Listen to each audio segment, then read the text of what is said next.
D'Artagnan a 59 ans. À cette époque, nous sommes en 1673. 59 ans, c'est vieux. Entre les guerres, les épidémies et les famines, on meurt jeune dans le royaume de France. Si on regarde les statistiques d'ailleurs, l'espérance de vie tourne ces années-là autour de 30 ans. 30 ans. Alors 59 ans, c'est un exploit, surtout pour un soldat, un homme qui a guerroyé toute sa vie. Et D'Artagnan est un guerrier. Il est capitaine des mousquetaires du roi, un corps d'élite, des hommes courageux, des combattants hors pair. Là, au moment où on parle, il est fatigué, le capitaine. Il se repose. Toute la nuit, il s'est battu sous les remparts de Maastricht. Oui, le roi Louis XIV s'est lancé dans une guerre contre la Hollande, et la ville de Maastricht est une place fort importante. Les combats de la nuit ont été rudes. Plus de 80 mousquetaires sont tombés. Mais l'ennemi a reculé. La plaine est jonchée de cadavres. Des corbeaux s'abattent par nuées pour dévorer les chairs déjà pourrissantes. La terre est gorgée de sang. Les corps sont déchiquetés par les boulets de canon, démembrés, percés des balles des mousquets, découpés par les lames des épées. La guerre est une boucherie, un corps à corps. On s'égorge, on s'éventre, on fracasse les crânes. D'Artagnan est épuisé. Il dort un peu sous sa tente, quand soudain, on l'appelle. Les Hollandais reviennent à la charge. Ils vont regagner le terrain pris cette nuit. Mais les hommes sont à bout, ils n'en peuvent plus. Qui pour sauver la situation? Qui pour porter haut les couleurs du roi? Qui? D'Artagnan, bien sûr. D'Artagnan et ses impitoyables mousquetaires. Et il arrive, le capitaine. Il a à peine fermé les yeux, il a dormi quelques minutes seulement, mais à la tête de ses hommes, il charge. Il est magnifique, avec son chapeau galonné d'or, sa cape bleue, ses hautes bottes de cuir marron, sa belle moustache blanche, son épée. Il fond sur les Hollandais, il les repousse, il reprend le terrain et il s'effondre. Une balle de mousquet lui a traversé la gorge. Il tente avec ses mains de retenir le flot de sang qui jaillit de la plaie béante. Il s'étouffe, il râle et il meurt. 18 juin 1673. Sous un soleil éclatant, D'Artagnan est mort. Podcast Story. Le véritable D'Artagnan, celui qui a inspiré le roman d'Alexandre Dumas, Les Trois Mousquetaires, est né entre 1611 et 1615, disons 1612. Il voit le jour au château de Castelmort, ça c'est sûr, sur la commune de Loupiac.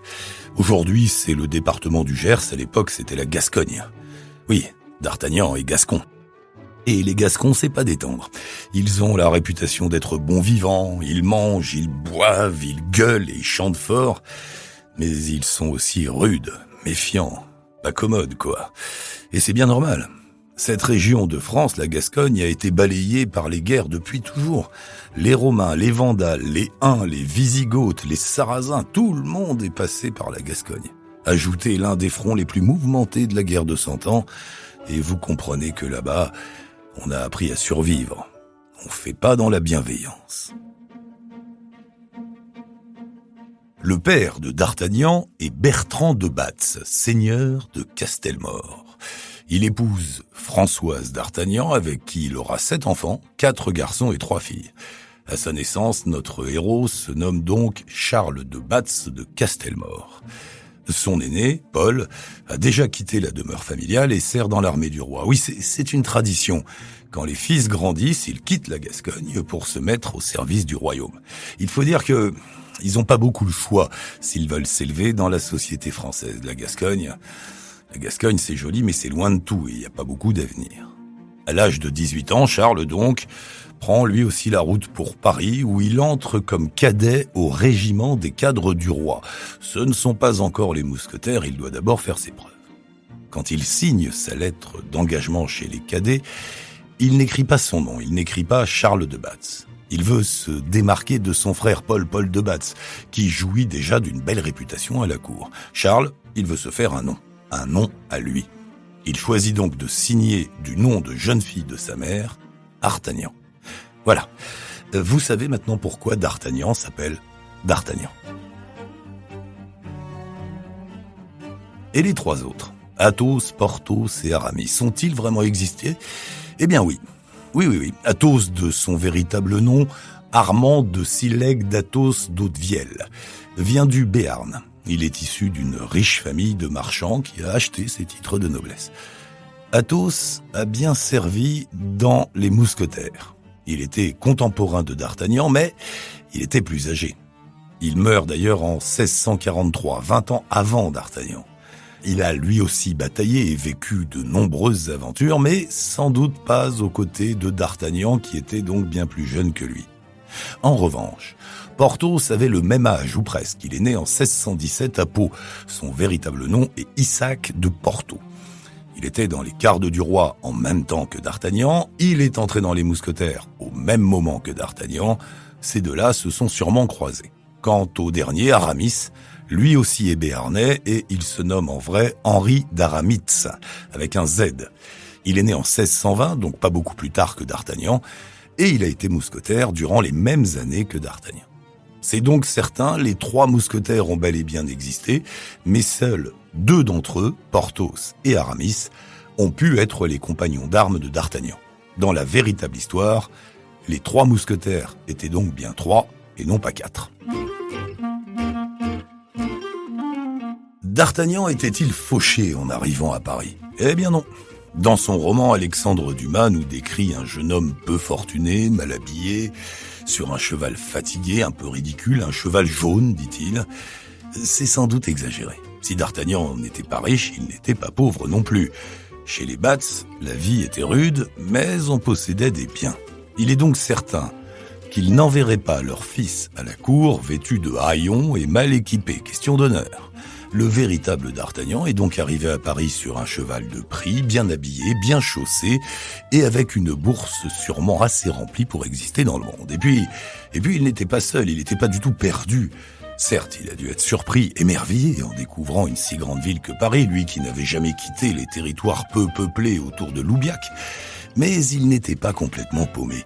Il avait des relations, des cousins et des amis de son père, déjà bien installés dans la capitale, pouvaient l'accueillir. Sachez-le, D'Artagnan, à ses débuts, était donc un jeune homme issu d'une bonne famille, avec de l'argent et des relations.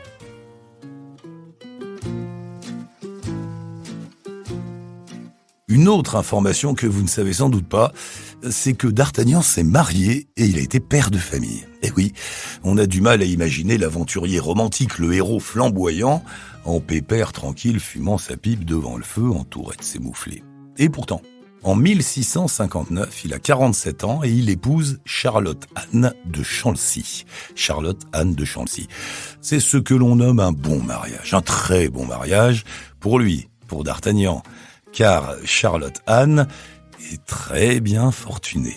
Elle a de l'argent, elle a une baronnie avec un château à Chalon-sur-Saône, elle possède un hôtel particulier à Paris, du mobilier, bref, tout va bien pour elle. Mais elle se méfie.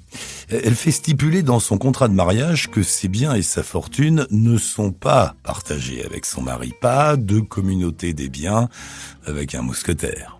Ces gars-là ont la réputation justifiée d'ailleurs d'être dépensiers au-delà du raisonnable. On ne peut pas être aventurier et comptable. Une femme indépendante donc, on avance sur son temps. Et elle avait raison, l'histoire n'a pas duré. D'Artagnan et Charlotte s'installent dans leur maison rue du Bac à Paris. Il vit dans l'opulence, de beaux meubles, des serviteurs, des beaux vêtements. Il s'embourgeoise, il fait 2 enfants, 2 fils. Il prend du gras. Mais on n'est pas gascon et mousquetaire pour rien. La vie militaire, les camps, les batailles, ça lui manque. 6 ans après le mariage, ils se séparent. D'Artagnan divorce, même si le divorce n'est pas encore légalisé. Ça viendra 130 ans plus tard. Mais il est déjà entré dans les mœurs avec les philosophes des Lumières. Voilà. D'Artagnan a épousé une femme libre et indépendante, et ils ont divorcé. Un vrai couple moderne. Et voici l'histoire la plus incroyable que l'on connaisse au sujet de D'Artagnan et tenez-vous bien, de Cyrano de Bergerac. Oui, Cyrano, le héros du livre d'Edmond Rostand. Lui aussi a réellement existé, lui aussi était mousquetaire, et il avait à peu près le même âge que D'Artagnan.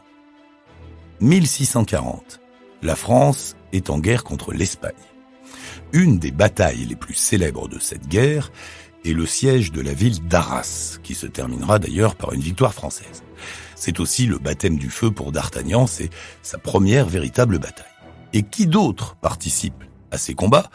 Cyrano de Bergerac. Cyrano et D'Artagnan sont donc tous les deux mousquetaires, tous les deux jeunes, et tous les deux plongés dans les mêmes combats le même jour.